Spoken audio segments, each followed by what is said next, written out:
Tonight, we journey into the story of Greece.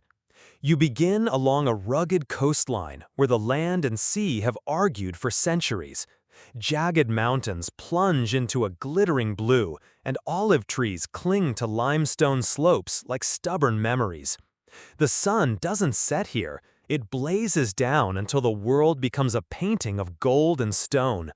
You smell thyme on the breeze, hear goat bells echoing through the hills, and beneath your feet the earth crunches like baked pottery. There is no mistaking where you are. Greece is not soft, it never was, but it is old, and that makes it wise. You might struggle to endure what they once lived through. Famines that dried the soil to bone, invaders that came in waves like storms, or droughts that burned everything but the myths. And still, this land remembers. So, before you get comfortable, take a moment to like the video and subscribe, but only if you genuinely enjoy what I do here. And if you'd like, share your location and your local time in the comments. It's soothing to imagine this journey unrolling across time zones like an ancient scroll.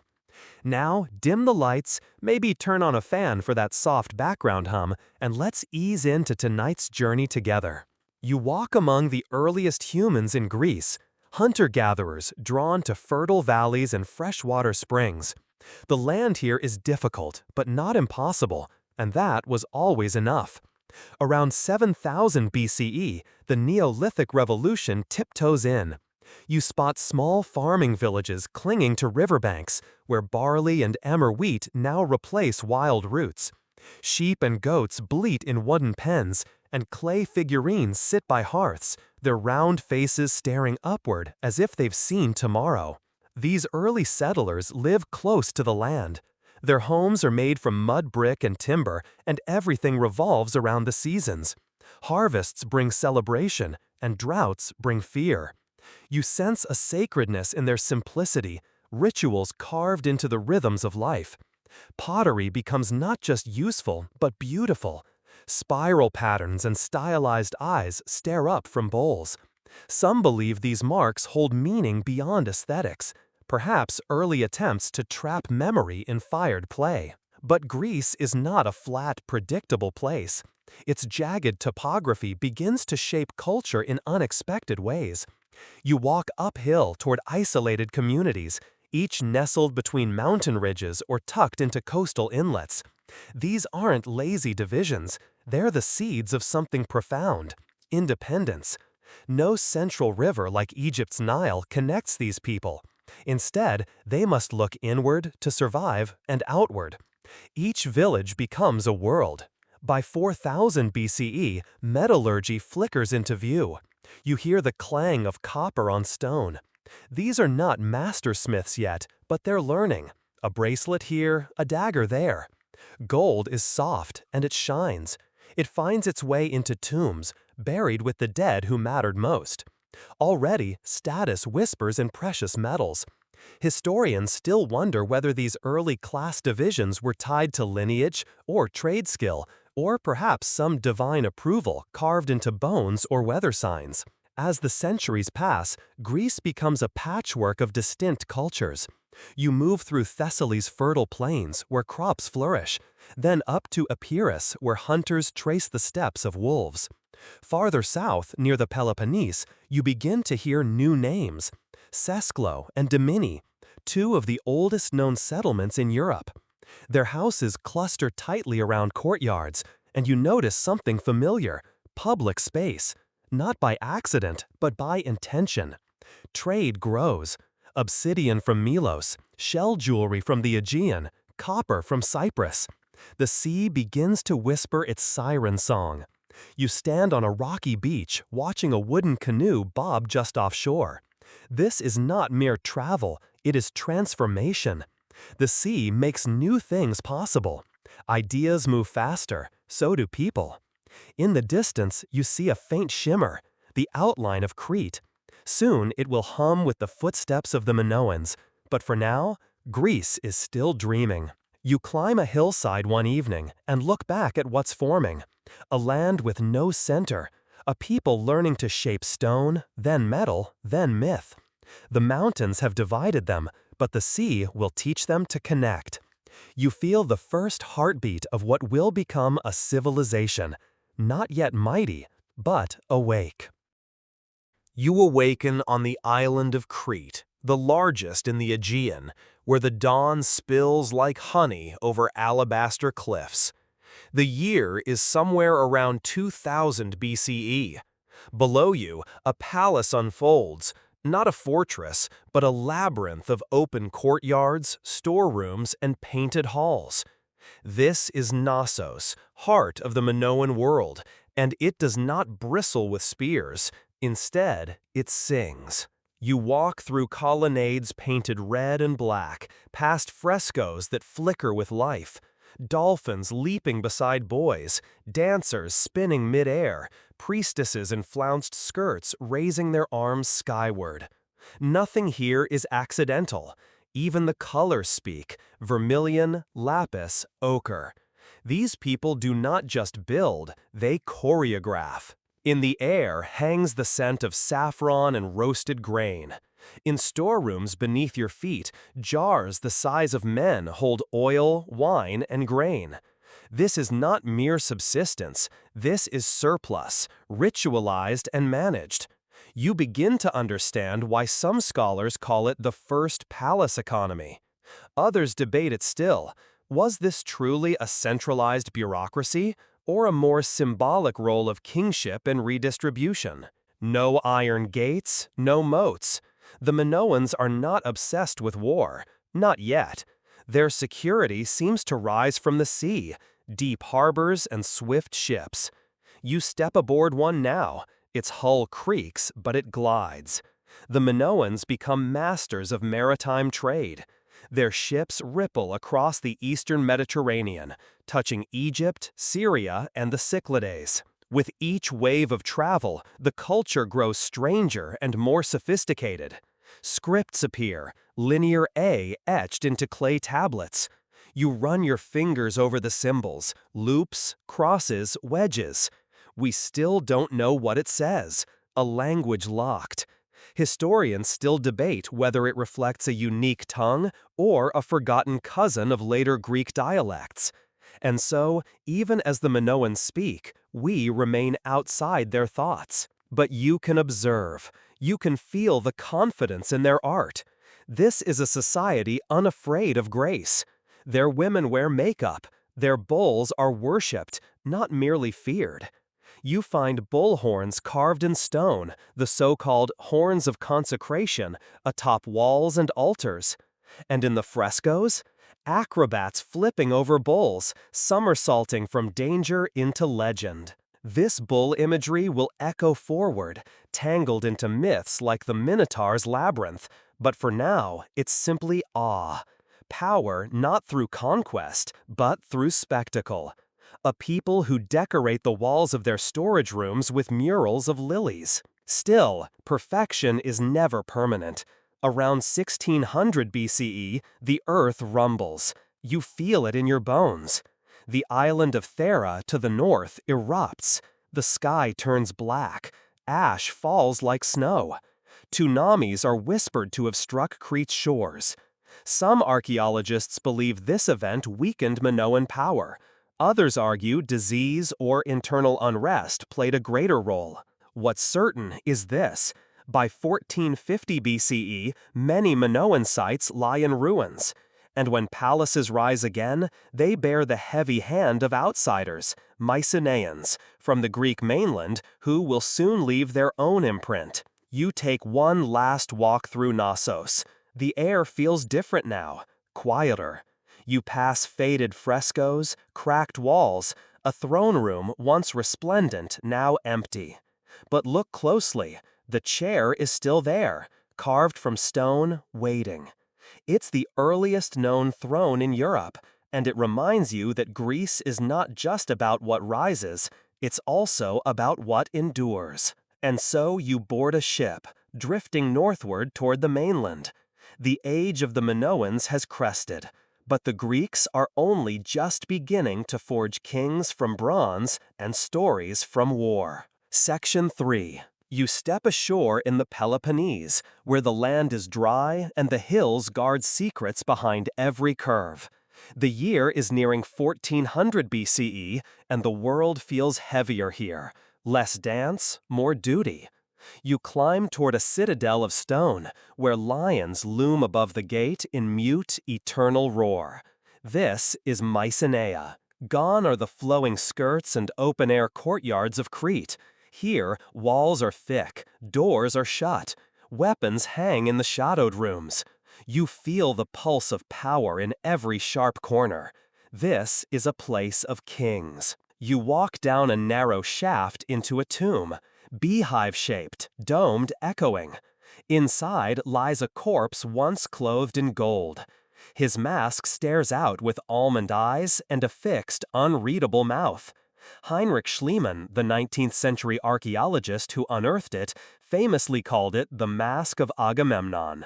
But historians still debate whether the tomb belongs to him at all, or to some other nameless ruler whose story was lost to time. You emerge again into sunlight, past workshops filled with bronze blades, chariots, and carefully wrought jewelry. These are no mere craftsmen. These are smiths of an age of warriors. The Mycenaeans live to conquer. You see it in their scars, in their trade routes stretching deep into Anatolia and Cyprus, and in the Egyptian records that name them as foreigners from the West, the Ahiawa. Their language, you recognize pieces of it. Linear B, an early form of Greek. Finally, something you can read. It speaks of grain rations, priestesses, and sacrifices. Dry details, yes, but profound. For the first time, the Greek language leaves a record on clay. Memory hardens into script. You travel to other citadels, Tiryns with its towering walls of Cyclopean stone, Pylos with its perfumed storerooms, Thebes, already a name weighted with myth. Each is a miniature kingdom, ruled by a Wanax, a high king with lesser lords below. It is a feudal web tied together by blades, marriages, and long oaths. But under the surface, something trembles. By 1200 BCE, palaces begin to fall. Mycenae burns. Pylos crumbles. Linear B tablets, once filed neatly, are found charred. You stand in the rubble, trying to listen for what went wrong. Was it war with sea raiders? Internal rebellion? Earthquakes? Historians still argue, and you can almost hear their voices overlapping across the centuries. One theory whispers of the Sea Peoples, a mysterious force that ravaged coasts from Anatolia to Egypt. Another points inward. Perhaps the Mycenaean elite exhausted their own people, drained the land dry, and left themselves vulnerable to collapse. And then there's the theory of natural disaster, earthquakes or droughts that unraveled fragile systems. Whatever the cause, the world you walk through now is quieter. You wander abandoned megarons, step across broken seal stones, peer into wells that once teemed with water. The light fades, the scripts go silent, but the myths remain. You hear names carried in the wind: Achilles, Helen, Odysseus, Hector. Their origins lie buried in this time, half history, half legend. Perhaps there was a war for Troy. Perhaps it was many wars woven together. You crouch by a fire one evening and hear an old man recite names and deeds. His voice is smoke and memory. In this age, storytelling becomes a torch, carried hand to hand through the dark. The Mycenaeans may fall, but their legends refuse to die. And you begin to see the shape of something new. The Bronze Age ends not with a final conquest, but with a long silence. But out of silence, something always grows. And so you leave Mycenae behind. Its lion gate still stands, jaws wide, daring memory to pass through. And you do, into an age without kings, without riding, but not without hope. You move through the hushed aftermath where palaces once breathed, Ash-gray courtyards, roofless megarons, stairways that now climb only to sky. The scripts you traced with your fingers in Pylos and Mycenae, those tidy linear B tablets, are gone. Clay is quiet, memory forced back into living mouths. Villages scatter like stars across dark hillsides, and the world pulls in close around hearth and field. The age of great halls has folded, and you walk into what later scholars will call the Greek Dark Age. Life contracts to the oikos, the household, where kin and clients form a small, sturdy universe. You sit by a central fire as sparks spiral up the smoke hole. The heat is a boundary and a blessing. Bread bakes on stones, goat stew mutters in a pot. Someone tunes a lyre with a patient thumb. You smile, softly, as you realize there's no Wi-Fi, only Sky-Fi, a scrolling tapestry of constellations across the doorway. If you want a notification, you drum it on a frame drum. Bronze doesn't vanish, but the old bronze economies fin. Across these hills, iron begins to glint. It's not yet elegant, brittle if quenched wrong, stubborn under the hammer. But it is local, a metal wrested from earth rather than imported as precious tin mixed with copper. You sense how that matters. Iron widens access to cutting edges, to spearheads and plowshares, tools that alter both war and work. Somewhere a smith bends over a charcoal pit, eyes ember bright, teaching himself by ruin and repetition. The hum of the bellows is a lullaby to the future. Across Euboea and Attica, a new aesthetic flickers awake on clay. Proto-geometric, then geometric patterns, circles from a compass, bands, and finally the meander, that river without end that will one day be called the Greek key. You turn a pot in your hands and feel its balance. Decoration has become philosophy in lines. A cultural tidbit glows here. The meander isn't just a pattern, it is persistence made visible, a path that refuses to stop. Somewhere a potter grins and tries a tighter spiral, because human hands cannot resist making order from silence. Power has changed scale.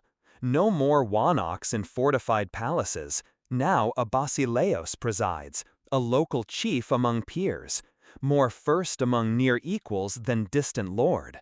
Assemblies gather in open air, words weighing more than walls, and a different kind of politics takes its first unsteady steps. You see elders on stones, young men at the edges, women listening from doorways, and an entire village learning the slow grammar of agreement. It's not democracy yet, but it is rehearsal. You spend a misty morning at Lefkandi on Euboea, where a long building, the so-called Heroon, shelters a princely burial from around the 10th century BCE. Here, the soil tells stories. A cremation in a bronze amphora, a woman laid with golden ornaments, horses sacrificed and interred, a ritual wealth that startles your sense of the age. Key historical fact: archaeologists point to Lefkandi as evidence that this era was not pure darkness, but a braided twilight of loss and invention. The Dark Age, it turns out, owns more shades than its name suggests. Travel loosens again, first in timid strides, then in bolder ones. Euboean sailors feel their way along coasts, learning winds with their faces.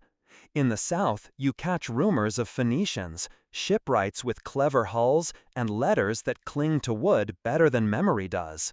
You do not yet adopt their alphabet, but you hear it like distant surf, a future rhythm. In the meantime, stories continue to be the principal currency.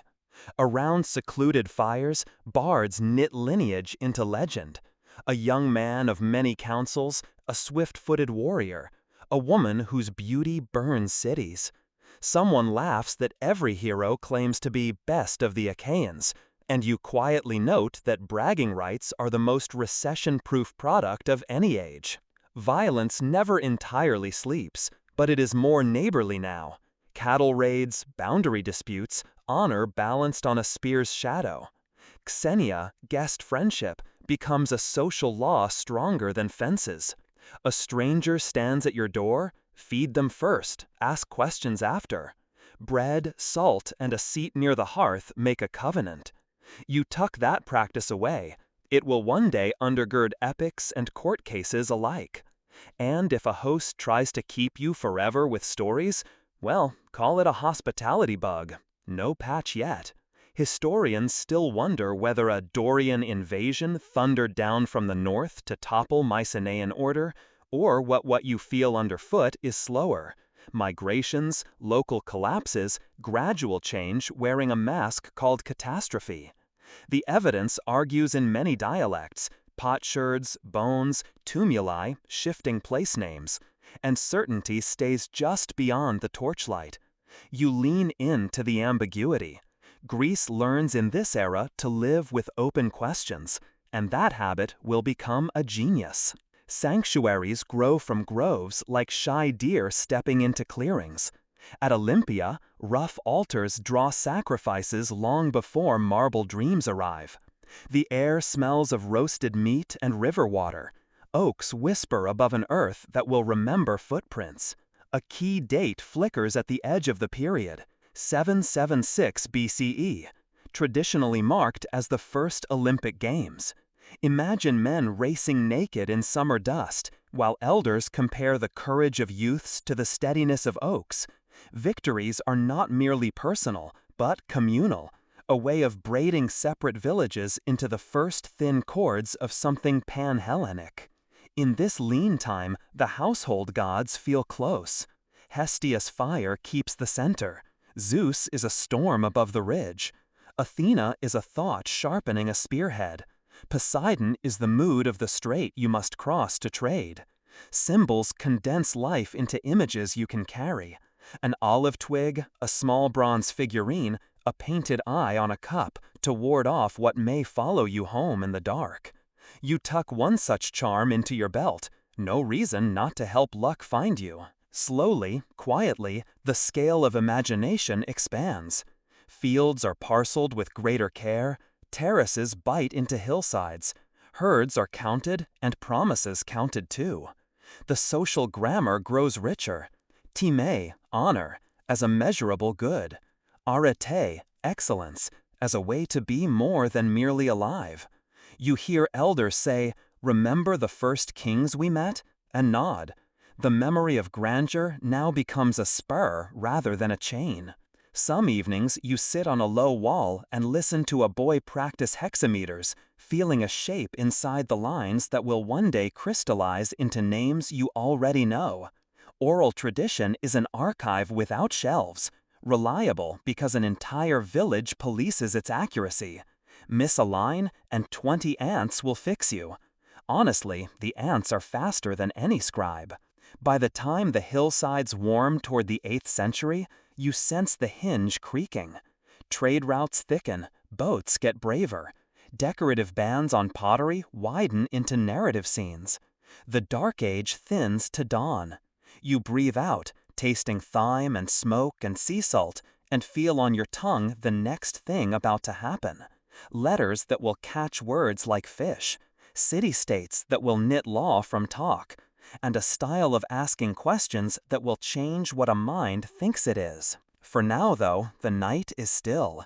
The hearth glows. A pot cools. Somewhere, a smith smiles at a blade that didn't crack. And at Olympia's riverbend, a runner decides to run a little farther, simply because someone counted 1, 2, 3, and called it a race. You sit by a low fire again, shadows folding and unfolding on stone walls as the air carries the resin of pine. A lyre rests on a singer's knee. He breathes once, twice, and the voice becomes the instrument. He begins, lines that roll like surf, a river of sound whose banks are memory and meter. You do not see a book, you see a person who has become a book, carrying a nation in his chest. He sings of wrath and return, of a city made famous by loss, and a homecoming that takes the long way.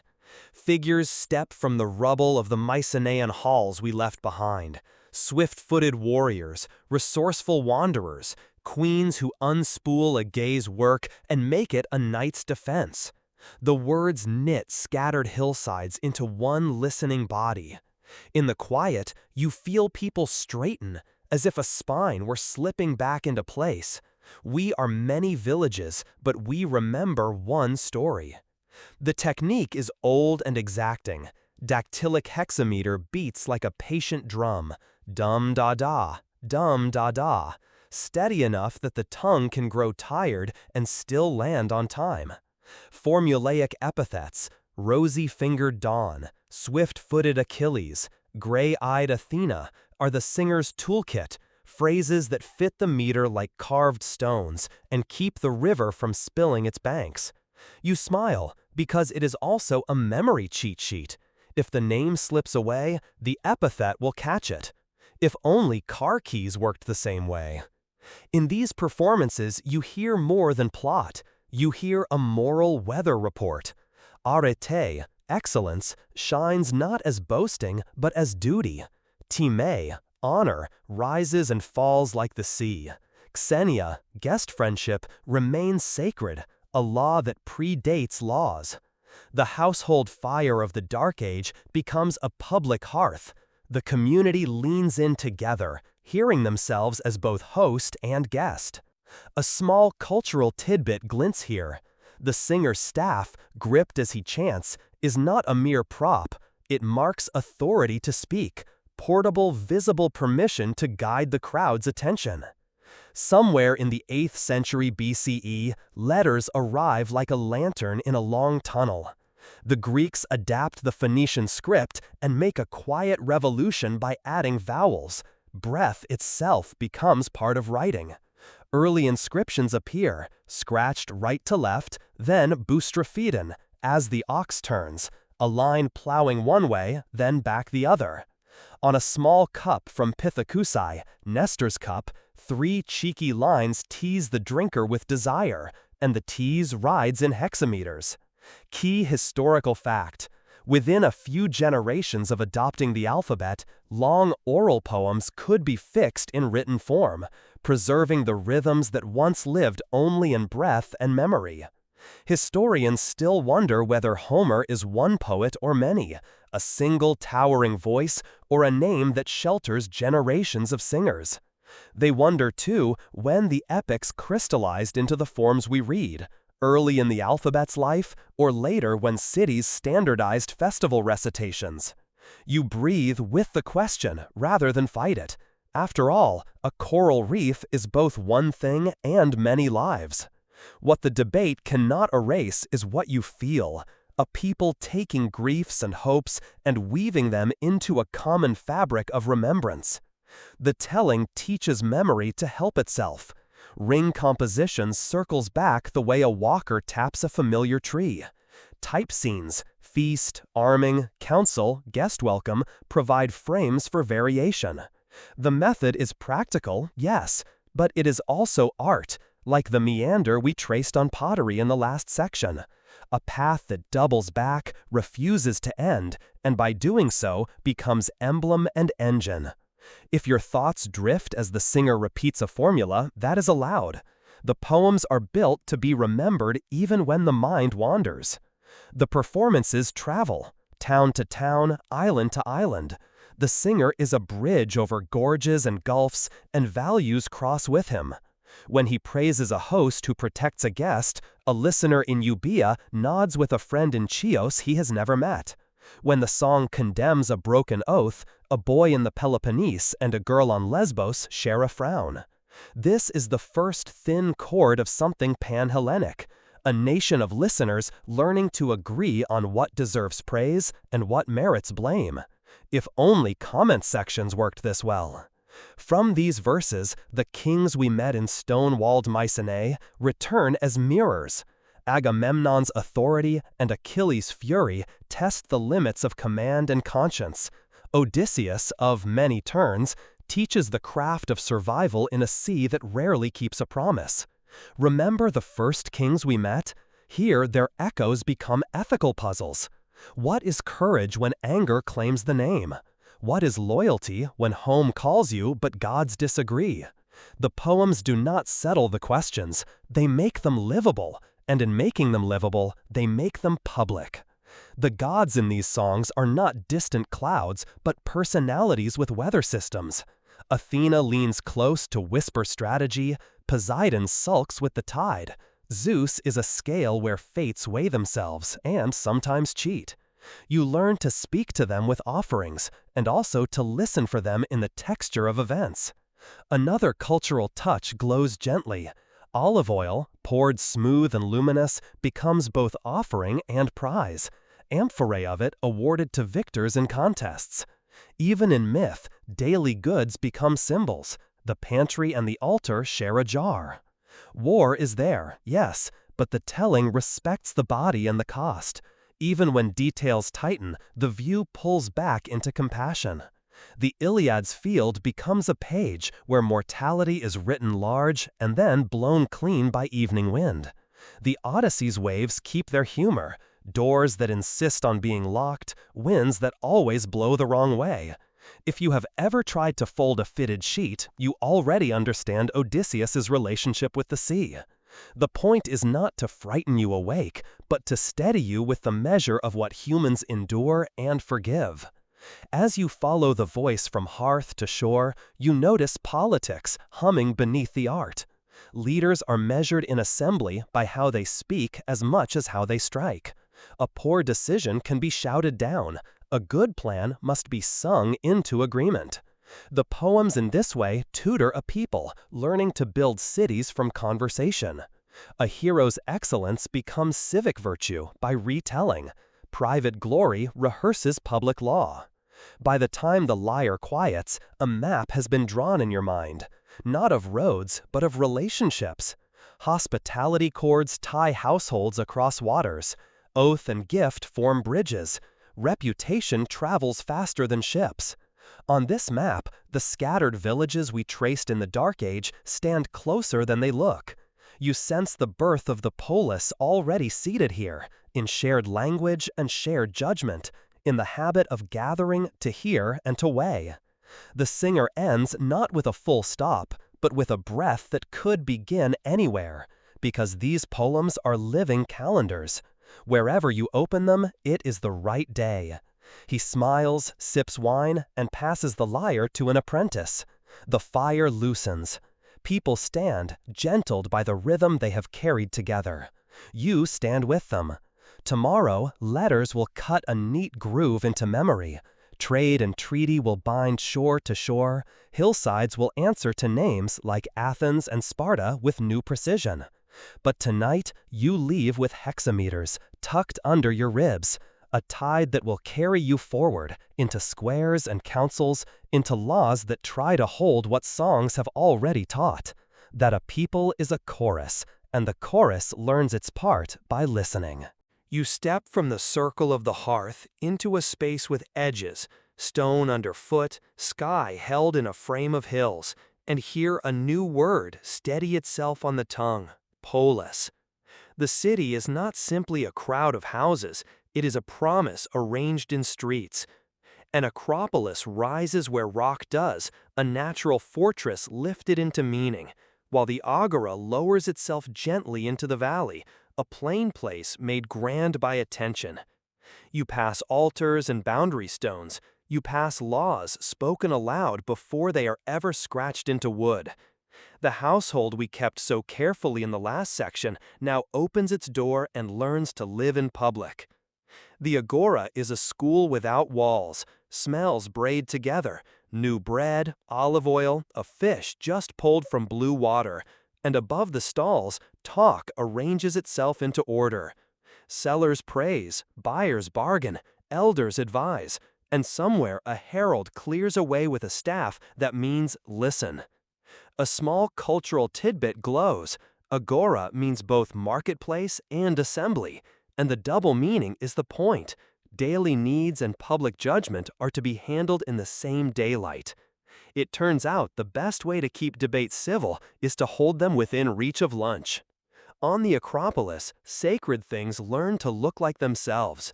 A wooden idol receives garlands. A modest shrine imagines the shape of a future temple. You run your hand along a column drum and feel the carpentry of thought. Stone learning to copy timber, triglyphs and metapopes recalling beams and spaces. These are not yet the perfect proportions you will later admire, but the habit of giving thanks by building has taken hold. Remember the meander we traced on early pottery. Now the pattern has stepped off the clay and is practicing how to stand. Meanwhile, over the ridge, a line of men lowers their spears in slow, careful unison. The hoplite phalanx is an invention as much civic as military. A wall of shields, each one protecting its neighbor more than its owner. You take the auspice on your arm and feel how it wants to lock but the next one. Excellence becomes a geometry of cooperation. The message is plain even if nobody says it. If you want to be a hero, bring your row with you. The phalanx is gloriously effective and a terrible place to sneeze. From this discipline grows a certain kind of politics. If war is a shared burden, the peace that follows must be a shared conversation.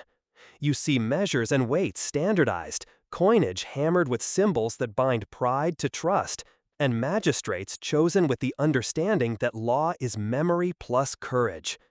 Key historical fact: in Athens, sometime in the 620s BCE, a man named Draco sets down the laws on wooden axones, publicly displayed and famously severe, so that judgment answers to text as well as to temperament. Draconian will later mean harsh, but here the hardness is partly relief. At last, rules stand still long enough to be read. Yet the polis grows in many styles. South in the Eurotas Valley, you come to Sparta, where the river runs clear and the words run short. The agoga trains boys from 7, grit, music, marching. The body learns what the mouth will say little about. Cloaks are red, speech is laconic, meals are shared in the cystia, and a black broth simmers that outsiders politely try once. Helots work the land, a hard fact under every Spartan steck. And warriors keep their city light in walls and heavy in discipline. Historians still wonder whether the lawgiver Lycurgus was one person, many, or a name for a long reforming spirit, but the shape he or they give the city is plain: order made into a way of living, excellence measured by obedience and endurance. You have smile. The Spartan answer to nearly every question is practice. Cross the water and hills to Attica, and the map softens. The land gathers into Athens by synoikism, the dwelling together of scattered communities under one civic roof. Tales credit Theseus, documents credit patient politics, truth likely holds both myth and minutes in the same folder. Class tensions cress, the great landholders, the tenants crushed by debt, the poor who find the law heavier than the plow, and yet the city experiments. Draco's severity is a start, not a solution. Soon Solon will cancel debt bondage, grade citizenship by property, and invite a broader portion of the people to hold offices and speak in council. You hear the Areopagus hum with deliberation, the ecclesia stirring toward itself as a chorus of citizens. Athens learns to turn argument into architecture. Councils, juries, archons, roles you can point at and say, that's where judgment sits. Religion keeps the roof steady. In Sparta, Artemis Orthia's shrine gathers youths into rites that teach pain how to be patients. In Athens, Athena Polius receives a festival, the Panathenaea, where a woven robe, the peplos, is carried through streets in a procession that says, "We remember who protects us, and we protect what we remember." Olive trees mark boundaries and futures. One on the Acropolis is said to have sprung from Athena's gift. And every new shoot is a tutorial on resilience. You tuck an olive leaf behind your ear because it feels right to wear a small hope home. The hoplite line and the law code feed each other. Men who stand shoulder to shoulder expect voice to stand shoulder to shoulder too. Coinage clinks, measures match from island to island. Treaties imitate poems in how they bind distant strangers to a shared sentence. You feel your steps change, for in a polis you walk as someone who belongs, not merely someone who happens to be here. Even jokes bend to the new dignity. A vendor in the agora calls his fish fresh as a verdict, and people laugh because justice has started to taste like something you can buy honestly. What of luxury and art? They too find public versions. Gymnasia teach body and manners. Symposia teach talk how to sit late without rancor. Craftsmen learn that a perfect cup is an argument you can drink from. In Sparta, music is a drill that modestly smiles. In Athens, music becomes an argument with rhythm. Both are instructive. Both insist that beauty obey rules, either the severe rules of marching or the generous rules of proportion. Tradition, you notice, is not the opposite of invention here. It is the method by which invention earns respect. Remember the first kings we met? Their masks were gold, and their doors were thick. Now authority is lighter but wider. It circulates in festivals, assemblies, musters, and courts. The city begins to believe that excellence is safer in many hands than in one. That belief is fragile and brave. It will be tested again and again, especially when fear taps its heavy finger on the door. For the moment, though, the new habit holds. Talk first, then decide, then remember together why you decided. By late afternoon, a breeze lifts dust from the square, and you sense the next motion gathering. Ships are already nosing out along familiar coasts. Young men dream of fields on far shores. The alphabet you traced on a lover's cup is ready to write contracts and dedications in new ports. The polis has taught Greece how to be itself at home. Now Greece will try to be itself abroad. You take one last look at the Acropolis, the agora, the line of shields stacked against a portico, and the olive tree insisting quietly on tomorrow. You stand on the quay at Chalcis and feel the tide tug your sandals as if the sea itself were an impatient uncle. Come along, there's work to do.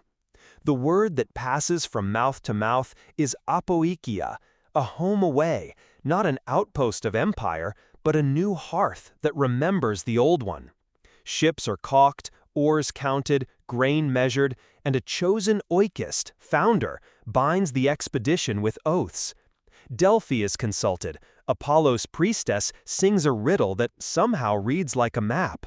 You smile, because every great Greek plan apparently begins with poetry and logistics, a surprisingly reliable duo. The motives are as mixed as the cargo. Land grows tight in some valleys. Younger sons dream of fields where the ridgeline finally gives way. Merchants hear rumors of metals, fish, and fragrant resins. Mother cities hope to relieve tension at home and widen friendship abroad. Historians still wonder whether this outward motion is mostly a push from hunger, a pull from profit, or a braid of local treaties with coastal peoples who already know the winds better than any newcomer. You keep the question open as you coil rope. Almost nothing important in Greece has only one cause. A small flame from the mother city's prytanion rides aboard in a lidded pot. When the new shore is found, that fire will seed the public hearth, proof that the house far away keeps faith with the house at home. Cultural tidbit: the oikist receives a hero's cult after death, sacrifices, a festival, perhaps even a statue with a very confident jawline. Because founding a city is counted among deeds worthy of worship. Tradition, you notice, is excellent at remembering people who do hard things on behalf of everyone else. Also, it is excellent at statues with confident jawlines. Sails billow. Euboeans make a bold hop to Pithecusae on Ischia, then to Cumae on the Italian mainland. Corinthians plant Syracuse in 733 BCE after settlers found Naxos in Sicily in 734. Phocaeans run long to Massalia on the future French coast around 600. Men from Thera lift Cyrene onto the Libyan shore about 631. Megarians set Byzantium to watch the Bosporus. Milesians salt the Black Sea with harbors like bright beads, Sinope, Trapezus, Olbia, Histria. Key historical fact: Those traditional dates for Naxos, 734 BCE, and Syracuse, 733 BCE, anchor a wave of settlement that spreads Greek speech from Spain's doorstep to the Caucasus' shadow. You step ashore at one of these beginnings and watch a simple ritual write itself into ground. An altar is scraped clean, the sacred fire is coaxed to life, boundary stones taste air for the first time. A field is measured by strides, a street by the way feet naturally choose to turn. The agora sits where shade falls kindly. The Acropolis is wherever a rock tells you no. The first well gives water and a sigh of collective relief. Somewhere a child asks if there will be figs here. Someone says, if we plant, there will. It is the oldest kind of optimism, and you feel it settle like bread in the chest. Trade follows certainty as surely as gulls follow boats. Amphoras thump onto quays. Wine from Chios, oil from Attica, salted fish from the Black Sea, timber from Macedonian slopes, painted pottery from the kilns of Corinth and Athens. Stamped handles certify origin. The stamp is both brand and oath. Coinage begins at slow glitter. Electrum pieces from Lydia cross the water. And in time, Aeginetan turtles blink from palms, promises you can hold and weigh. Contracts scratch themselves onto boards and potsherds. Weights and measures rehearse being the same in two harbors. You sense the invention under the bustle, trust, standardized and portable. Not as catchy as a hero story, but ask any merchant which one pays for dinner. With goods come gods. At Naucratis in Egypt, a Greek courter receives permission to honor Athena and Apollo under a sky tutored by the Nile. Farther west, in Cyrene, Zeus listens as the desert god Ammon joins his name, and sailors carry home the compound blessing Zeus Ammon. Poseidon learns the feel of unfamiliar currents. Artemis acquires foreign cousins. Dionysus, unsurprisingly, succeeds everywhere vines will try. The forms of worship bend without snapping, because memory is both firm and hospitable. You realize the Greeks have discovered a secret of endurance. Let the local detail change while the sacred habit stays the same. Letters help everything. The alphabet we met by the hearth proliferates into local scripts, some with extra signs for sounds that only certain dialects love. Right to left yields to boustrophodon as the ox turns, then settles mostly left to right. Inscriptions learn to look official on stone and playful on pottery. Treaties can be read in two ports. A boundary stele can sit in weather and still argue perfectly in winter. Vowels, this gentle Greek improvement on the Phoenician model, make names and laws precise enough that memory doesn't have to carry all the weight. Alphabet soup, yes, but nourishing. Routes lengthen. From Sicily, grain moves east when drought frowns at the mainland. From the Black Sea, salted catches and fish sauce perfume half the Aegean. From Massalia come tin roads that lick the edge of the Atlantic. You watch a sailor trace the story of the Argonauts across the same waters he now sails for profit. Myth has become a chart, and charts will, in time, earn their own myths. The sea is the first road that tidies up after itself. And yes, you are aware it also storms when it wants to. Nature is the original union boss. Not every meeting is easy. Some settlements bargain carefully with local peoples, Tyrrhenians, Thracians, Egyptians, trading metal for wine, stories for safe wintering, marriages for trust. Others seize more than they are offered, or are themselves pushed back into the water. Fields grow, fences too. Historians still debate how often violence, intermarriage, treaty, or gradual co-resonance made the pattern, and whether colony is even the right word for such variety. You hold the ambiguity like a compass that points to weather rather than to a single north. Back in the mother cities, this outward motion modifies the mood at home. A young man who might have fidgeted in an assembly becomes a letter from abroad. A famine that could have broken a valley becomes an import schedule. A feud that once would have burned a village finds work occupying a new coast under a flag that still prays to the same gods. The polis learns to think with both hands. One on the plow, one on a tiller. Also, one on a ledger. Nobody said excellence was relaxing. Meanwhile, poets and potters decorate the expansion. Athenian vases arrive in Etruscan tombs, storytelling in black figure that will later turn red. Workshops adapt to foreign tastes without letting go of local grammar. A crater showing Heracles wrestles bravely with an audience that only half shares his biography. Heroism, it turns out, exports well. Inscriptions at new shrines brag modestly. Epitaphs in far places keep hexameters warm. The diaspora is not a dilution, but a distillation. The old virtues travel in smaller, stronger bottles. Walk the piers at evening, and you hear many Greek accents inventing a single language of price and prayer. A Milesian curses a wind in a way a Corinthian instantly understands. A Phocaean toasts a Spartan, and both of them know exactly how far to trust the other. Coin, measure, oath, festival invitation, these weave something sturdy that doesn't need a capital to feel real. You see the chords of Pan-Hellenism tighten. Olympia and Delphi grow busier. Sacred envoys, the Theroi, learn to be diplomats as well as worshippers. The games become not only contests, but calendars that help strangers keep time together. Remember the discipline we watched in the phalanx and the order we tasted in the agora? Out here, they scale. A rower times his stroke to a stranger. An overseer records a measure that must make sense on two shores. A magistrate judges a case that began 3 voyages ago. The habits of the polis become a portable civilization, a kit you can unpack on any defensible headland with a spring nearby. Night draws over the harbor. The chalk line of surf breathes in and out. Somewhere, a child in a new-built house falls asleep to the same lullaby of oars that carried the sacred fire here.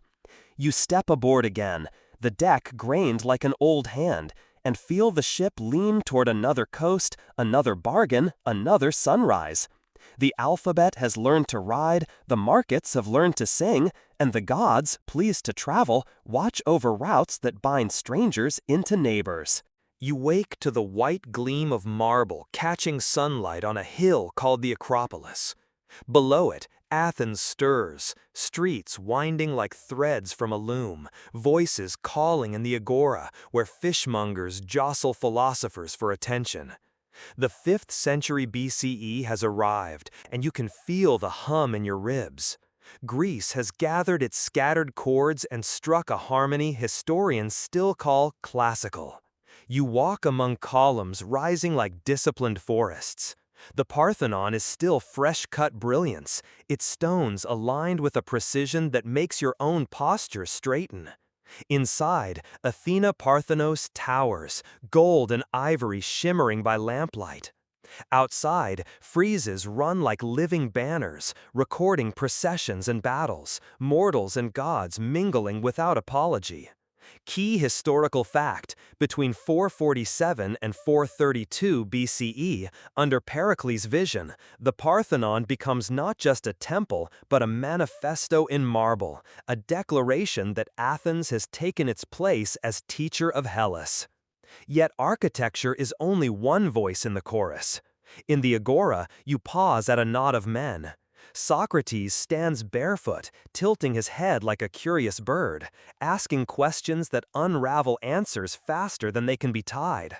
"What is justice?" he murmurs, and the young man fumbles, and you realize the question is less a trap than a lantern. You catch yourself smiling, perhaps nervously, because if you stand too close, you'll be questioned too. Best to keep your definition of justice ready, just in case. Elsewhere, in a shaded portico, a sculptor chips a torso that seems all ready to breathe. Bronze and marble bodies twist with sinews visible under skin, an honesty about form that becomes a philosophy. The human body is worth studying because it reflects the divine in proportion. You touch a kylix painted with red figure lines, Achilles binding Patroclus's wounds, and see myth turned intimate, war made gentle for an instant. A cultural tidbit, symposium cups often carried these scenes, so that as wine lowered, stories rose, and conversation mixed myth with laughter. You drift into the theater of Dionysus, where an audience of thousands breathes together, waiting for a mask to open. Aeschylus has laid down the solemn weight of justice in the Orestia. Sophocles lets Oedipus discover that knowledge can wound. Euripides peers into hearts until they break. Tragedy, comedy, satyr play, rituals that belong to Dionysus but serve the city. Here, the polis teaches itself through play acting, discovering that laughter and tears are political tools as well as private medicines. Historians still wonder whether these festivals were more religious or civic in origin, but anyone who's heard an entire hillside gasp together knows the answer is both. The city is also an argument written into stone. Pericles stands in the assembly and convinces Athenians to invest tribute from the Delian League into walls, ships, and art. His funeral oration, recorded by Thucydides, though perhaps polished, celebrates a city where merit outshines birth and courage defends freedom. You hear the echo, "We are an education to Greece." Pride stirs, though you catch a flicker of warning too, confidence edging toward hubris. But tonight, the marble still shines and the words still glow. Not far away, in rival Sparta, another kind of peak has been reached, not in marble, but in discipline. Boys run barefoot, women exercise openly, and the ephors keep watch. When Athens builds theaters, Sparta sharpens spears. When Athens experiments with rhetoric, Sparta drills silence. The contrast sharpens both. Greece learns that identity can be plural and still shared. Remember the phalanx? Here it becomes metaphor, each polis holding its line, shield against shield, even in difference. Philosophy spreads beyond Socrates' stubborn circles. Anaxagoras suggests the sun is a fiery stone, and scandal blooms. Democritus whispers about indivisible atoms, too small to see, too certain to dismiss. Historians still debate whether these natural philosophers were fringe or mainstream, tolerated or dangerous. But their presence testifies to a culture that cannot resist asking why the world behaves as it does. You can almost hear the gears of science clicking into place, even if the mechanism is made of metaphor. The Olympic Games continue as well, renewed with each cycle since 776 BCE. You stand in the dust at Olympia and watch men sprint naked under blazing sun, leap, wrestle, hurl discus and javelin. Victors are crowned with olive wreaths, no gold, no silver, just living branches. The message is simple: excellence itself is the prize. Later, poets will immortalize them in odes, and sculptors will freeze their muscles in bronze. Tonight, the sweat and applause are enough. And always religion threads through it all. Offering smoke on Athena's altar, but also at Apollo's, at Delphi, where the Pythia breathes in fumes and utters riddles kingdoms treat as commandments. Know thyself, one inscription insists at the temple, so spare, so perfect it could have been written yesterday. Festivals keep the gods near, but also remind mortals that joy itself is a civic duty. Dance, drink, sing, Dionysus insists, and the city obeys. You pause on the Acropolis again at sunset. Columns blush rose, shadows stretch across tiled roofs, and somewhere Socrates still asks questions. Sculptors still polish marble, dramatists still scribble in wax tablets. It feels eternal, but you've walked long enough to know nothing in Greece stays still forever. The horizon already darkens with sails. Persia has not forgotten the stings of Marathon and Salamis, and Athens' own ambitions strain the patience of allies.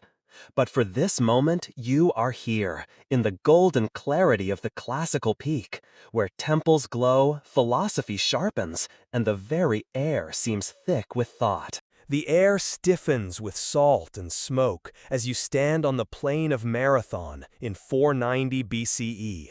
Behind you, Athens is small but proud. Before you stretches the great Persian host, shields gleaming under an eastern sun. The Persians are empire, roads, satraps, kings with thrones high enough to make mountains jealous. Greece, by contrast, is a patchwork quilt of quarrelsome city-states, united only in stubbornness. And yet, here they stand, farmers with spears, shoulder to shoulder, in the phalanx we first met long ago. The trumpet sounds, the Athenians charge. 6 miles of sprinting shields, bronze flashing like a tide of mirrors. The Persians, caught between surprise and certainty, buckle. The line bends, breaks, collapses. Victory rises from dust and blood. Key historical fact. According to Herodotus, a messenger runs the 26 miles back to Athens to cry out, "We have won," before falling dead.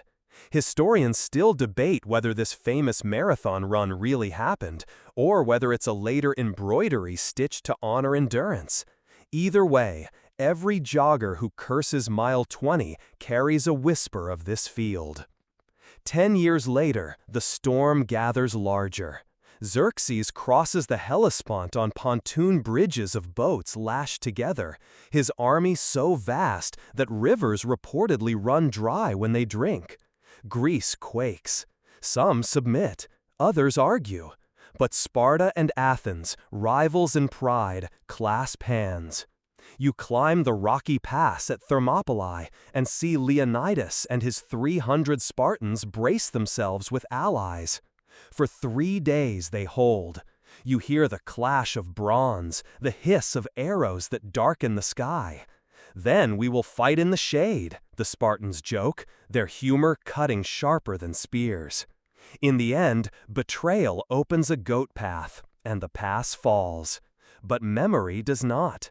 A stone will one day proclaim, "Go tell the Spartans, stranger passing by, that here, obedient to their laws, we lie."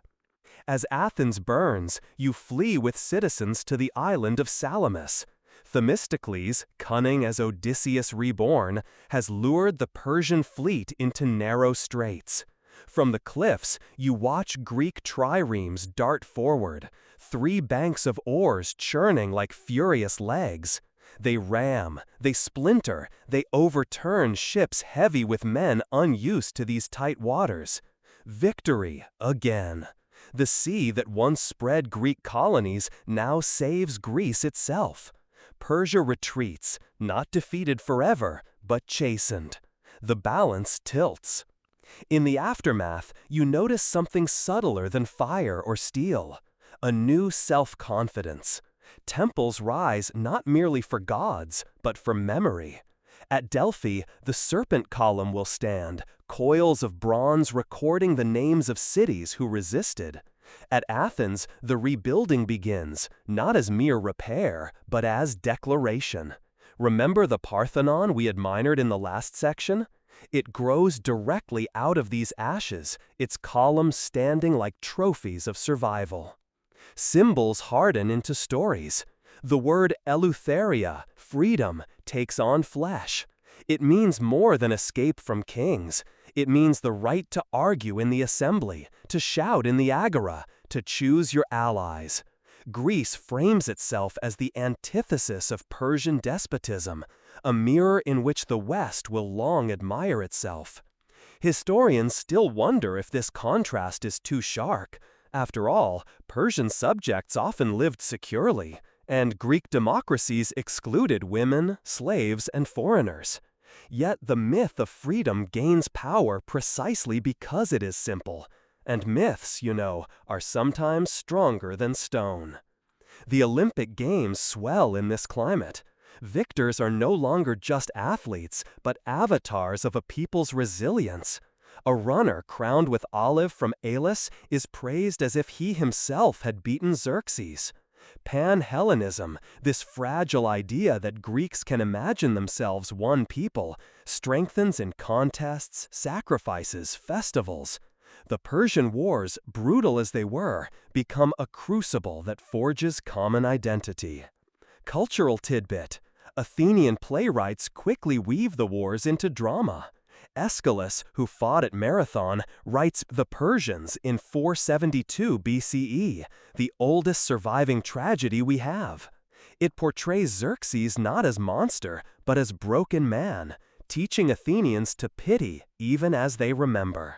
Only in Greece could empathy become a civic ritual, a way of processing war in public. Yet the wars leave tensions unresolved. Sparta claims the mantle of savior at Thermopylae, Athens claims it at Salamis. Pride hums louder than gratitude. The Delian League, founded to keep Persia at bay, soon looks suspiciously like an Athenian empire, its tribute ships unloading silver into the Parthenon's coffers.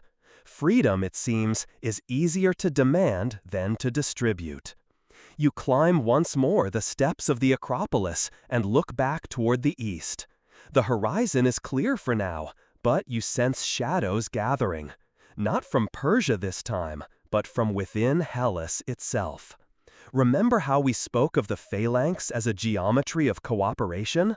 That shape will soon fracture when brother turns against brother, and the very unity won at Marathon and Salamis is tested in war without foreign invaders to blame. For now, though, let the sails rest. The sea is calm. The statues gleam. The word freedom lies fresh on the tongue, both fragile and radiant. Greece has stood against empire and found itself still standing. Dust rises over Attica, not from Persian hoofbeats this time, but from Greek feet marching against each other. The year is 431 BCE. The Delian League, born of unity, has swelled into an Athenian empire. Allies send tribute, not always willingly. Sparta, wary and stern, watches Athens' walls climb higher, its fleet spread wider, its confidence sharpen into arrogance. Two visions of Greece, one of discipline, one of democracy, now collide. You hear the first clang of shield on shield, not against foreign foes, but against kin. The Peloponnesian War begins with words. Corinth complains, Sparta bristles, Athens refuses to bend. Soon hoplites move. The phalanx we once admired as a geometry of trust now turns inward, shield locked against shield, brother against brother. You stand on a plain near Boeotia and see lines clash, dust swallowing bronze, spears breaking, helmets ringing like struck bells. Victory is indecisive, but bitterness sharpens. Athens leans on its fleet, on long walls that connect city to port, making her unconquerable by land. Sparta leans on patience, on alliances, on the belief that walls can become cages. A plague seeps into Athens in 430 BCE, carried by crowded streets and close quarters. You walk the lanes and see bodies laid in haste, the cries of the sick filling air already heavy with incense. Thucydides himself suffers it and survives, leaving behind a clinical account so precise it chills you centuries later. Historians still debate what disease it was: typhus, smallpox, measles. The uncertainty lingers like a cough that never fully clears. Yet even in despair, voices try to rise. Pericles, before his own death in the plague, gives his famous funeral oration. He praises Athens as a place where the poor can rise, where courage is equal to birth, where culture itself is the greatest monument. You stand in the crowd and feel tears burn your eyes, not for the dead alone, but for the dream of a city speaking itself into immortality. Remember the promise of freedom at Marathon? Here it is tested, pressed into rhetoric against grief. The war drags on. Sicily beckons, a vast expedition in 415 BCE. Athens chants to starve Sparta's grain supply and expand its empire. You board the triremes with Nicias, Alcibiades, and thousands of men. The ships sail out with cheers and garlands, a festival at sea. Months later, you stumble back, or don't. The expedition collapses in ruin. Triremes sink in Syracusan harbors. Men are slaughtered or enslaved in quarries under brutal sun. The cheers that launched the fleet echo now as a bitter joke. Even in Athens' democracy, ambition has eaten wisdom. Sparta, bolstered by Persian gold, builds a fleet of its own. You see Lysander at Aegospotami in 405 BCE, catching the Athenian navy beached, unready. Ships burn, crews scatter, the proud sea power shattered in a morning. A year later, Athens surrenders. Walls fall, ships burn, empire dissolves. Sparta demands tribute of obedience, not silver. The dream of Periclean Athens lies broken, and the phrase Greek unity feels like smoke blown by a fickle god. And yet, even in defeat, something glimmers. Out of this war, historians and thinkers sharpen their tools. Thucydides, writing his history of the Peloponnesian War, insists on analyzing causes, motives, human nature itself. War as a laboratory of truth. In his pages, you hear not gods, but men blamed for folly, greed, fear. He becomes the first great realist of history, showing that memory can be teacher even when experience was bitter. A cultural tidbit remains vivid. Even as Athens starved, her playwrights still staged tragedies. Euripides wrote the Bacchae during the city's despair, a play where order shatters and Dionysus's wildness exposes human fragility. Art does not stop because life is cruel. It insists, louder. In fact, some say it grows sharper, as if tragedy itself were Greece's immune system. Historians still wonder what might have been if Athens and Sparta had found compromise, if democracy and discipline had balanced rather than bled each other dry. Instead, you see the cost: weakened cities, smoldering resentments, a landscape exhausted.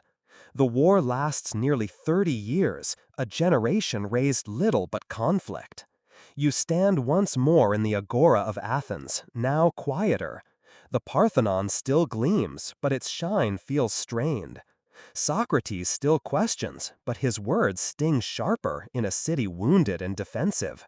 Children chase each other past broken stones, their laughter light against heavy air. Remember the marathon runner who cried victory? That voice is hushed now, replaced by weary silence. But Greece is not finished. The soil is thin, yes, but it always grows something new. From this ruin, another figure will rise, a young king from the north, sharp-eyed, ambitious, carrying both sword and vision. For now, though, you linger among the ruins of pride, learning that even glory can crumble when it forgets its own limits. You follow the road north, past hills scarred by old campaigns, into a land many Greeks once dismissed as half-barbarian, Macedonia. The air here smells of pine and iron, and the mountains lean in close, as if listening to a new story about to begin. At court, you meet Philip II, one-eyed and sharp, a king who is studied in Thebes and returned home with lessons sharpened into steel. He takes the tired tactics of hoplite warfare and lengthens them into innovation, sarusses, pikes so long they bristle like a porcupine's quills. Rows upon rows, the Macedonian phalanx becomes less a line of men than a moving wall of spears. Philip knows more than war. He knows marriage as diplomacy, alliances woven with rings and oaths, treaties that reach farther than javelins. He subdues rivals with coin as often as with cavalry. Slowly, inevitably, Macedonia grows, swallowing neighbors until the patchwork quilt of Greece trembles. In 338 BCE, at Chaeronea, you watch Philip's army face Athens and Thebes. His young son, Alexander, barely 18, leads the companion cavalry in a charge that splits the Allied line. Victory is decisive. Greece bends the knee. not as slave, but as partner to Macedonia's destiny. Alexander inherits at 20, his father struck down by an assassin's blade. You feel the weight of uncertainty in that moment, a young king, ambitious, untested. Yet almost immediately he moves. He quells revolt in Thebes with ferocity. The city is destroyed, its people scattered. Historians still debate whether this was ruthless necessity or youthful overreaction. Either way, the message is clear: resistance is costly. And then, astonishingly, he looks east. Persia, land of the great kings, empire of satraps and palaces, becomes his target. In 334 BCE, Alexander crosses the Hellespont with about 40,000 men. At Troy, he pauses to honor Achilles, racing around the hero's tomb. The symbolism is loud. He will live not only as king, but as legend. You stand with him on the banks of the Granicus River as he charges headlong into Persian satrapal forces. His helmet plume marks him out, a beacon for both courage and danger. Somehow he survives, and the river runs with victory. One by one, Persian strongholds fall. At Issus in 333 BCE, Alexander faces Darius III himself. Outnumbered yet disciplined, the Macedonian phalanx holds while the companion cavalry punches through. Darius flees, leaving behind his family. Alexander treats the royal women with honor, and stories of his courtesy spread almost as quickly as his victories. A cultural tidbit: coins minted after these battles show Heracles in lion skin, a quiet propaganda merging Alexander's image with mythic heroism. At Tyre, he shows another side. The island fortress mocks him. He responds by building a causeway across the sea, a feat of will and engineering. After 7 months, the city falls.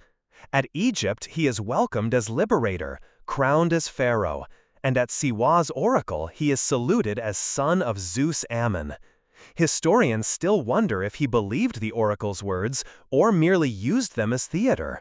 But you can see in his eyes that he wants both, to be man and god, conqueror and myth. The march continues, Gaugamela in 331 BCE, where the Persian army sprawls vast across the plain. You stand in the dust as chariots rush forward, only to be funneled and broken. Once more Darius flees. Once more Alexander claims not just land, but legitimacy. Babylon opens its gates. Persepolis, jewel of Persia, is entered in triumph. One night, in a haze of wine and perhaps spite, the palaces are set aflame. Historians debate whether this was drunken accident, planned revenge for Athens burned long ago, or a symbolic ending to Persian glory. Fire licks the sky, and you feel empire itself turn to smoke. But conquest is not enough. Alexander dreams bigger, to fuse east and west. He marries Roxana of Bactria, arranges mass weddings at Susa between his officers and Persian noblewomen, and dons elements of Persian dress. Greeks grumble, Persians doubt, yet Alexander insists he is forging something new, a world made Greek but not only Greek. Remember the colonies we traced earlier with their fires from the mother city? This is colonization on another scale, where whole cultures are asked to share one hearth. He pushes farther still, into India, where elephants thunder at the Hydaspes River in 326 BCE. The Macedonians, weary yet loyal, face beasts they've never seen. Victory comes, but so does exhaustion. On the banks of the Hyphasis, his men refuse to march further east. For the first time, Alexander must yield. He sulks, but he listens. They turn back, ships and roads carrying them westward. The dream of the ocean beyond India left for other ages. At Babylon in 323 BCE, the dreamer falls. Fever, perhaps poison, perhaps exhaustion, historians still wonder. He dies at 32, leaving behind an empire stitched from Greece to Egypt to India, too vast to last, but too bold to be forgotten. His generals, the Diadochi, carve it into kingdoms, yet even in division, the stamp remains. Alexander's name becomes a compass. Cities called Alexandria dot maps from the Nile to the Indus, each a beacon of Greek speech, Greek art, Greek curiosity. The young king is gone, but Greece has spilled far beyond its craggy homeland. The polis has become planetary. You step out of Babylon's heat and feel the enormity of what has happened. A boy tutored by Aristotle has made the known world Greek in spirit. For good or ill, the legend endures, echoing louder than the man. You wander now through streets that feel Greek, but are not in Greece. Cities with colonnades and agoras, yet the horizon is foreign. This is the Hellenistic world, born from the fragments of Alexander's empire. The map has shattered into kingdoms: Ptolemaic Egypt, Seleucid Asia, Antigonid Macedonia. Rival dynasties quarrel, generals crown themselves kings, but the language of Homer and Plato echoes in markets from Alexandria to Antioch. The Greek experiment has gone global. In Alexandria, you stand before the lighthouse at Pharos, a tower so tall it kisses the sky, one of the 7 wonders of the world. Sailors steer by its flame for centuries, proof that human craft can rival stars. Just beyond, the library rises. Its shelves hold papyri from every known land: Egyptian hymns, Babylonian astronomy, Indian tales, Greek tragedies.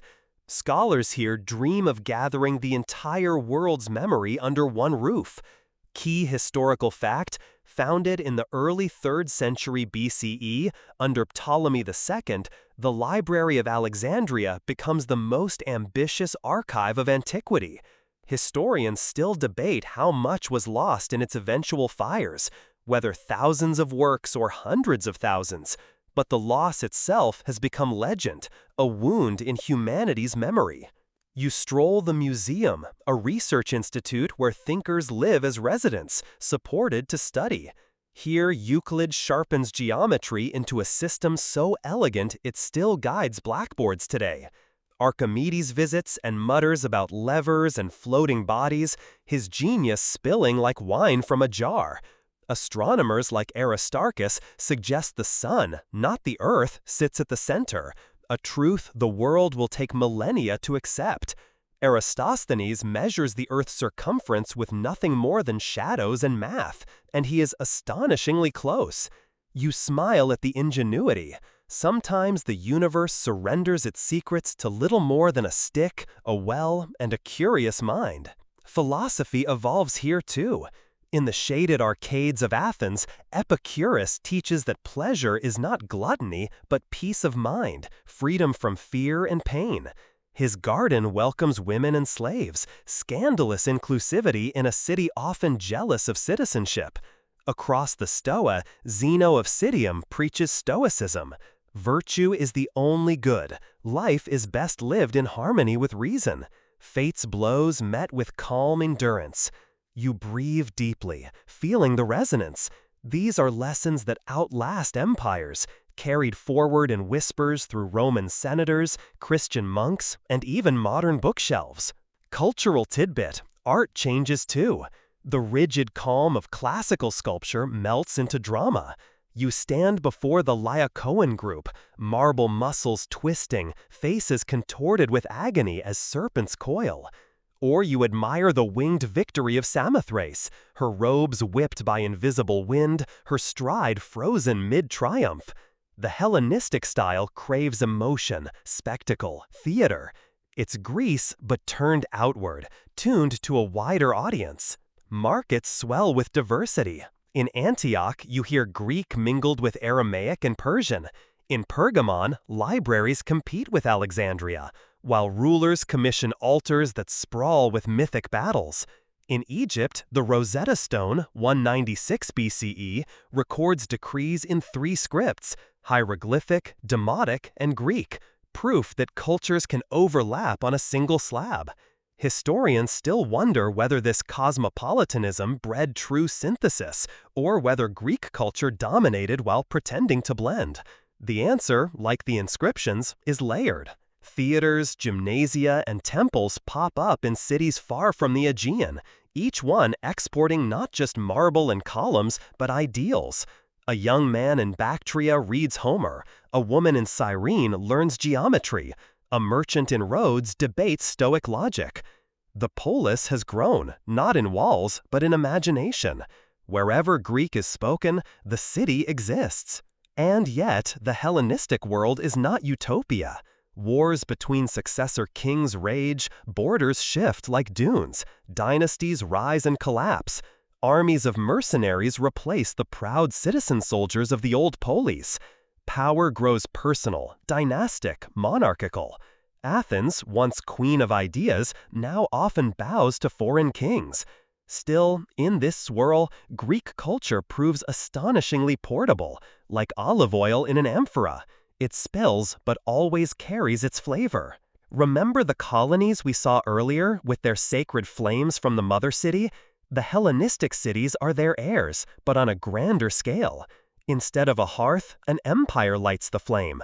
Instead of one dialect, a koine emerges, the common Greek, allowing Egyptians, Syrians, Jews, and Macedonians to argue and bargain in the same tongue.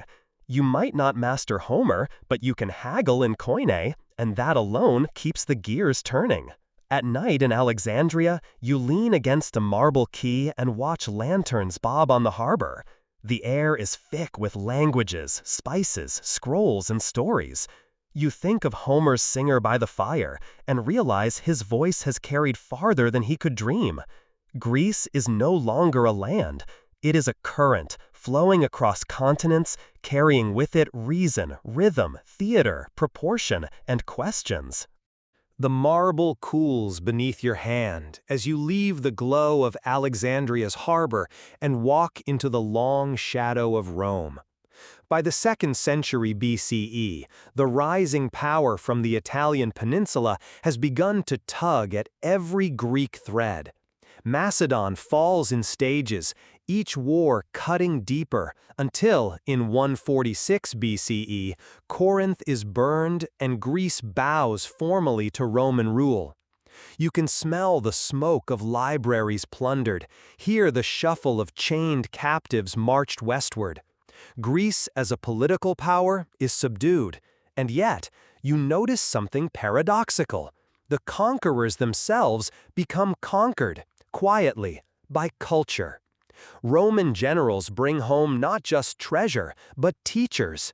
Greek slaves, taken in war, often end up as tutors for Roman children, teaching them Homer before they can even pronounce Latin properly. Roman homes fill with statues of Apollo, marble copies of classical bronzes. The Latin tongue itself borrows Greek vocabulary, like a younger sibling sneaking into an elder's closet. You chuckle, Rome wins the land, but Greece wins the mind. In Rome's public squares, philosophers from Athens debate under porticos. Stoicism becomes particularly Roman, worn by statesmen like Cato and later by emperors like Marcus Aurelius. Epicurean gardens also flourish, though often misunderstood, painted as indulgence rather than the serene pursuit of peace Epicurus meant. Key historical fact, Cicero himself admits that Greek philosophy is the bedrock of Roman eloquence. The orator's cadences are Greek veins running through Latin marble. Cultural tidbit, theater too migrates west. Plautus and Terence, Roman playwrights, adapt Greek comedies into Latin, filling Roman stages with plots born in Athens. Audiences laugh at stories of cunning slaves and boastful soldiers without always realizing they are laughing at Greek jokes in Roman dress. Even religion entwines. Zeus and Jupiter share thunderbolts, Hera and Juno share tempers, Aphrodite and Venus share seashells. Historians still wonder whether Greece under Rome should be seen as decline or transformation. Certainly, Athens no longer rules allies or commands fleets, yet Athens remains a university city of the Mediterranean. Romans travel there as students, hungry for rhetoric, geometry, and philosophy. Even emperors make pilgrimages. Hadrian, centuries later, will adorn Athens with new temples, treating it almost as Rome's spiritual tutor. You walk through the Roman Forum and overhear senators quoting Thucydides and Plato. You stroll down a Roman road and see milestones marked in Latin, yet inns decorated with Greek myths. The empire becomes bilingual in spirit, if not in law. Remember the Koine Greek that bound the Hellenistic world? Under Rome, it spreads even further, becoming the common language of trade, scholarship, even scripture. When early Christians write their Gospels, they choose Greek, not Latin. The tongue of Homer becomes the tongue of faith. Meanwhile, Greek science continues to guide Roman craft. Galen, trained in Pergamon and Alexandria, becomes the physician of emperors, his anatomical theories reigning for over a millennium. Ptolemy, working in Alexandria, charts stars and planets with such detail that his geocentric model becomes the medieval universe. Engineering, politics, law, Rome may refine them, but Greek thought furnishes the blueprint. And still, Greece breathes. Festivals continue in Delphi, games in Olympia, tragedies are staged in theaters worn by centuries of footsteps. A Roman soldier might sit where once an Athenian farmer did, yet the mask on stage remains the same. You sense how culture endures not by resisting conquered, but flowing around it. Remember the proud days of Marathon and Salamis? Now the cry of freedom softens into philosophy. Greece no longer defends its soil with spear and shield, but its ideas with arguments and ink. You realize this is a different kind of victory, subtler, but no less enduring. At dusk, you return to the Acropolis. The Parthenon is weathered now, chipped and scarred, but still standing.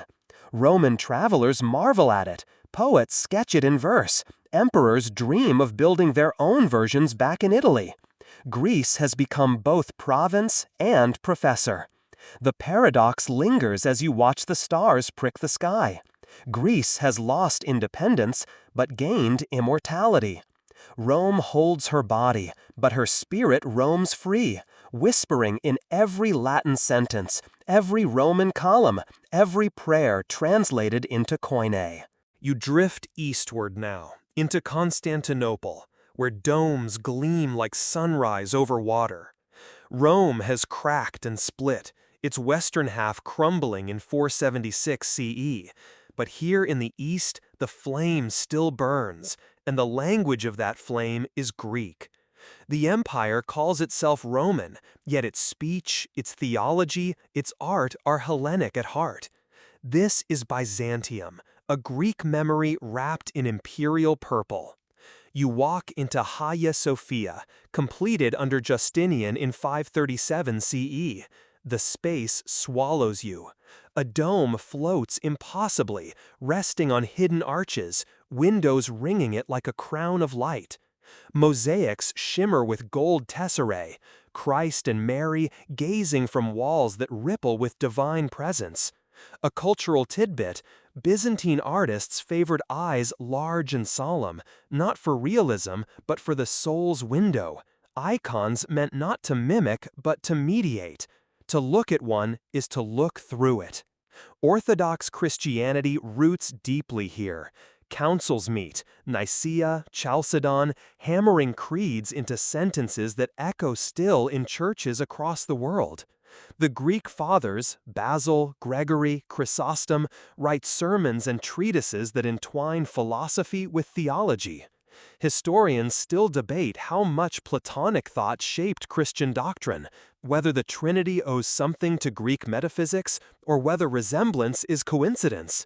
You smile at the irony. Pagan philosophy, once suspect, now tutors theology in how to think of God. Byzantium guards more than faith. Libraries copy Homer, Plato, Euclid, preserving texts that might otherwise vanish in the West's darker centuries. In scriptoria, monks bend over parchment, turning fading papyri into codices. Without them, much of Greece might have been lost forever. Key historical fact: it is through Byzantine scholars fleeing west after 1453 that Renaissance Italy rediscovers Greek manuscripts, sparking Europe's intellectual rebirth. The torch is passed in exile. Daily life in Byzantium hums with continuity and change. The agora has become the forum, but stalls still sell olives, wine, fish. Greek fire, mysterious, unquenchable, defends the empire's coasts, its recipe a state secret that historians still debate. Naphtha? Quicklime? Some alchemy of fear and flame? The empire's resilience feels miraculous, surviving centuries of siege, standing as the shield of Europe while Islam rises to the south and east. And yet Byzantium is not static. Icons become battlegrounds during the iconoclast controversy of the 8th–9th centuries. One emperor orders them destroyed as idolatry. Faithful monks protest, some martyred for defending painted wood. The struggle rages for generations, until finally the icons return, kissed again by the faithful.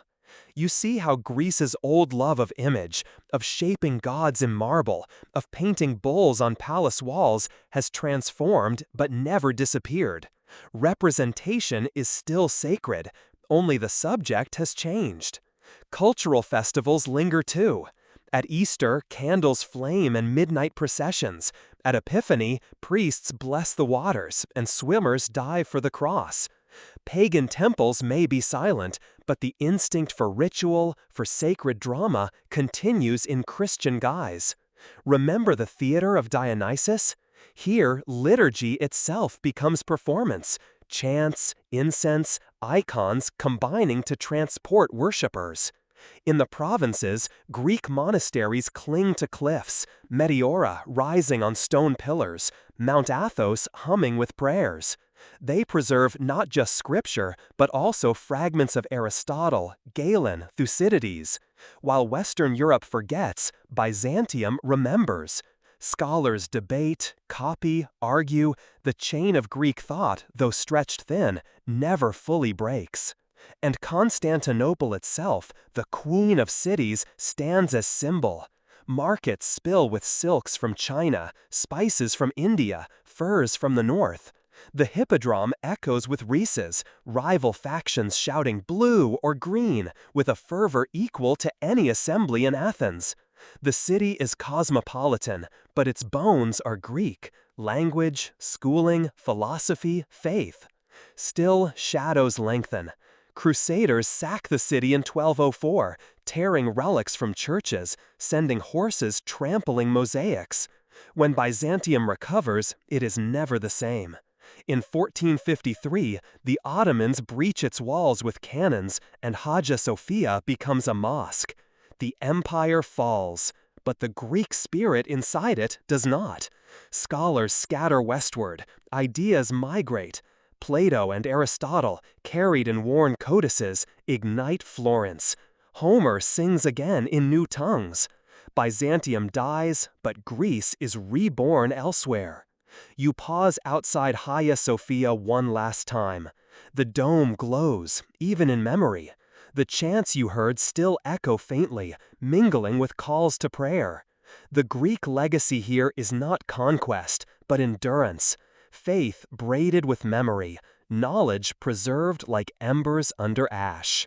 You step into silence, broken only by the muezzin's call, echoing where chants once rose. The year is 1453. Constantinople has fallen, its walls shattered by Ottoman cannon, its banners replaced by crescent moons. Greece slips under new rule, centuries long, where Orthodox bells are muted but not destroyed, and the Greek spirit is forced to whisper rather than sing. Villages survive in shadows. In Peloponnesian monasteries, monks continue copying texts, teaching children secretly in what later lore calls Krifoskolio, the hidden school. Historians still debate whether such clandestine schools truly existed or were romantic inventions of later memory, but the idea itself speaks volumes. Education was resistance. You walk through a candlelit chapel in Meteora, icons glowing like small suns, and feel that Greece breathes even under weight. Cultural tidbit. In these centuries, folk songs become a treasury of identity. Ballads of clefts, mountain brigands turned heroes, circulate, their verses carrying both grief and defiance. The bouzouki twangs, a lament and a promise. When armies cannot gather, music can. When flags are forbidden, stories wave in their place. Daily life mixes survival with endurance. Greeks pay heavy taxes, see churches turned into mosques, but traditions bend without breaking. Weddings still weave crowns of flowers. Easter still cracks red eggs. Olive oil still lights lamps in small chapels. You notice how even under foreign rule, the rituals of home become fortresses of identity. By the 18th century, a breeze of change stirs. Merchants travel, scholars study in Venice, Vienna, and Paris. The Enlightenment, written in French and German, filters back into Greek villages through books smuggled across seas. Rigas Farias dreams of liberty, writes revolutionary verses. Children learn not only their prayers, but also their history, kept alive in whispers. And then, in 1821, the whispers ignite. In the Peloponnese, priests bless banners, villagers pick up muskets, and the Greek War of Independence begins. The Ottomans strike back fiercely, atrocities staining soil and sea. Yet Europe watches. Romantic poets in London and Paris weeping for Greece reborn. Lord Byron sails to Missolonghi, dying of fever, but immortalized as Philhellene. The old land of Homer awakens sympathy across a continent. Key historical fact. By 1830, after intervention by Britain, France, and Russia, Greece wins recognition as an independent state. A kingdom rises, fragile but free. You walk through Nafplio, the first capital, where narrow alleys smell of coffee and sea spray. Flags ripple in the breeze, blue and white, cross and stripes, symbols of a nation that has endured centuries of silence and now dares to speak again. In Athens, ruins of the Parthenon, battered yet upright, look down on new parliament halls. The dialogue between past and present resumes. Historians still wonder whether modern Greece is a continuation or a rebirth, whether the thread of Homer truly stretched unbroken, or whether centuries of Ottoman rule wove a new fabric altogether. But as you stand in a village square and watch children dance in circles to songs older than memory, you feel the answer is both. Greece evolves, as it always has, by holding on and letting go. Remember the first farmers on rocky slopes, the bull dancers of Knossos, the kings of Mycenae, the poets of dark nights, the citizens in Agora, and the hoplites in line. Alexander chasing the horizon, Byzantines painting eyes into eternity. All of them live here, in laughter over bread, in the flick of olive leaves, in a hymn sung at Easter. Greece is not a museum, it is a heartbeat. And so your journey slows. The story of Greece is not finished, it never is. But you have walked through its dawns and its shadows, its triumphs and its ruins. And you stand now in the cool night of independence, stars pricking the Aegean sky as they did thousands of years ago. The journey grows quiet now. You leave behind the clash of armies, the marble temples, the chants that once shook domes. Instead, you hear only the soft lap of waves against stone quays, the rustle of olive branches in evening breeze. Greece, after all its storms, lies under the same patient sky. You let your breath slow, long and easy. The battles fade, like distant thunder rolling away across mountains. The arguments of philosophers soften, as if spoken in another room. Even the marble columns seem less like monuments and more like silhouettes against moonlight. What was once sharp and brilliant now rests in gentleness. The people you met, kings, poets, monks, villagers, walk homeward in your mind, their footsteps fading down narrow alleys. Only their echoes remain, blending into a lullaby older than history itself. The olive tree we touched in Athens, remember? Its leaves are silver in the night wind, whispering resilience. The same resilience that carried Greece through centuries carries you now, as you drift deeper into calm. The Aegean breathes steadily, tide against shore, tide against shore. It feels like your own heartbeat, steady and sure.